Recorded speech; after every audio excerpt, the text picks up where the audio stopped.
بمناسبة المولد النبوي الشريف إن شاء الله وبإذن الله هنعمل مع حضراتكم البسبوسة بالجمال والحلاوة اللي انتوا شايفينها ديت. هنعمل البسبوسة بتاع المولد النبوي المرملة بتاع أكبر المحلات بأسهل طريقة ممكن تشوفوها. تابعونا لنهاية الفيديو. بسم الله الرحمن الرحيم. السلام عليكم ورحمة الله وبركاته. من مطبخ نادي السلمان إن شاء الله هنعمل مع حضراتكم طريقة عمل البسبوسة بتاعة المصانع بطريقة جدا سهلة وبسيطة إن شاء الله تعجبكم بإذن الله. هنعمل مع بعض مقاس صينية 34. أول حاجة العيارات بتاعتنا معايا 750 جرام سميد بسبوسة، معايا 190 مللي لبن، ومعايا 75 جرام جوز هند ناعم، ومعايا 75 جرام عسل محلول اللي هو التقيل بتاع بتاع الهريسة أو الكنافة التقيل، ومعايا 220 جرام سمنة، ومعايا سكر حوالي 375 جرام سكر، وكيس فانيليا. ان شاء الله اول حاجه هنعملها مع بعض هنحط اللبن مع السمنه على النار يغلوا، مش شرط يغلوا قوي بس يسخنوا لدرجه اللي هي قبل الغليان. طبعا اول مره بتشوفوا الطريقه دي يا جماعه، طبعا اللبن مع السمنه بياخدوا الدسامه مع بعض، اللبن والسمنه بياخدوا الدسامه مع بعض على النار، الدسامه مع بعضها نحطها على النار لغايه قبل الغليان، مش شرط نغليها وهنقول لكم ليه. طبعا لما بتغلي قوي بتبدا تمسك البسبوسه، تحس ان هي مسكت في بعضها.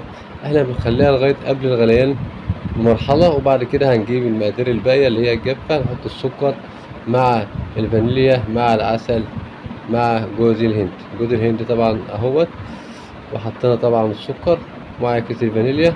بعد كده هننزل عليهم بعسل الشربات اللي هو بتاع الكنافه التقيل. الكلام ده مع بعضه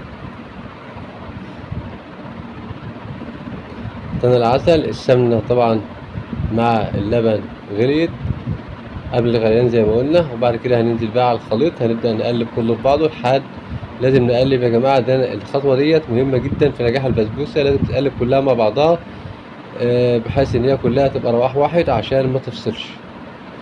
لو ما تقلبتش كويس بتفصل. هنقلبها كويس، بعد كده هنبدأ ننزل بالسميد بتاعنا.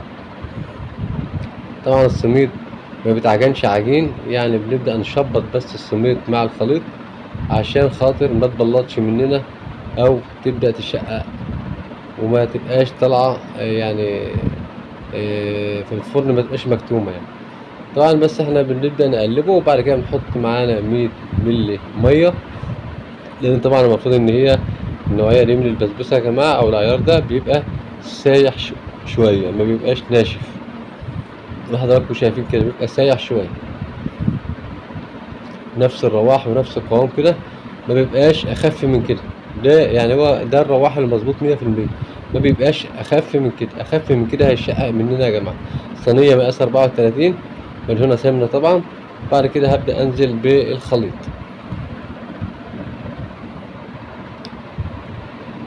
طبعا اللي بيشوفنا اول مره يا جماعه ما ينساش بقى على الجرس واشترك في القناه عشان يوصلكم كل جديد ان شاء الله، ويشارك الفيديو عشان يوصل لاكبر عدد ممكن والكل يستفاد باذن الله. طبعا يا جماعه دي طريقه عمل البسبوسه في المصانع، بس طبعا ده بس عيار صغير على قد صينيه صغيره، لكن ده العيار اللي بنشتغل بيه في المصانع. طبعا بنحاول نوريكم السمك بتاعها ده حوالي من سنتي. ده بعد كده بس يعني نخبط الصينيه كده بطريقه دائريه زي كده، بحيث ان هي كلها اي هواء فيها يطلع، وفي نفس الوقت تبقى كلها يعني واخده شكل كويس، مبقاش فيها اي يعني تبقى يعني كلها ملمس واحد، تبقى شكلها زي ما حضراتكم شايفين كده ما شاء الله. اي مكسرات عايزين نحطها عليها نحطها، لوز، بندق مبشور، اي حاجه. احنا حطينا فول عشان ده طبعا متاح اكتر. طبعا انتوا عارفين المكسرات غاليه السنه دي بالذات. بعد ما حطينا المكسرات بتاعتنا هبدأ بعد كده هدخلها درجة حرارة 160 في فرن سابق التسخين. طبعا وهي في الفرن هبدأ أجهز الشربات بتاعي، بيبقى الشربات بتاعي سخن والبسبوسة طالعة سخنة بحيث إن هي تبقى طرية.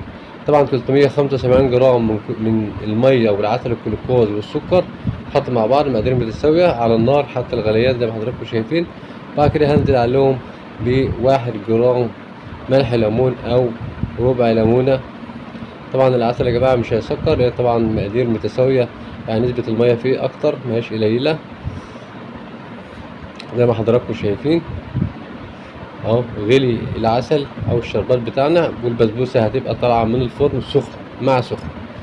البسبوسه طالعه من الفرن اهيت ما شاء الله، اللون عامل ازاي يا جماعه، ذهبي كويس مستوي. وهنزل بالعسل او بالشربات السخن، سخن مع سخن. عيار العسل ده طبعا يا جماعه مظبوط على قد الصينيه بالظبط، يعني هي هتاخده كله، يعني مش هياخد منه حاجه. احنا ظابطين العسل او الشربات على قد كميه الصينيه. طبعا البسبوسه شربت العسل بتاعنا اهو، طبعا شايفين اللمعه بتاعت العسل يا جماعه، بسم الله ما شاء الله.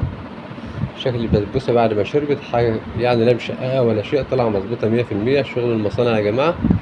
هنبدا نقطع قطع مع بعض زي ما حضراتكم شايفين عشان نشوف القلب بتاعها من جوه والسوا بتاعها عامل ايه. طبعا ما شاء الله قلبها زي وشها، بسم الله ما شاء الله، مستوي من جوه، قلبها مستوي، شكلها من بره يعني ذهبي، بسم الله ما شاء الله، اللون الاروع من كده. طبعا حضراتكم شايفين طريقه جدا سهله بسيطه، طريقه المصانع. شايفين البسبوسه بالجمال والحلاوه اللي حضراتكم شايفينها ديت. وطبعا بعد ما شربت العسل طبعا طريه جدا، يعني مش قادر، الصوره بتتكلم عن نفسها، مش محتاج ان احنا نعلق على اي حاجه. اهم حاجه اللي بيشوفنا لاول مره او بشوف الفيديو لاول مره ما ينساش يشترك في القناه وفعل الجرس علشان ان شاء الله يوصلكم كل جديد. اذا عجبكم الفيديو متنساش من اللايك والاشتراك الجميل بتاعكم. شكرا لكم، والسلام عليكم ورحمه الله وبركاته.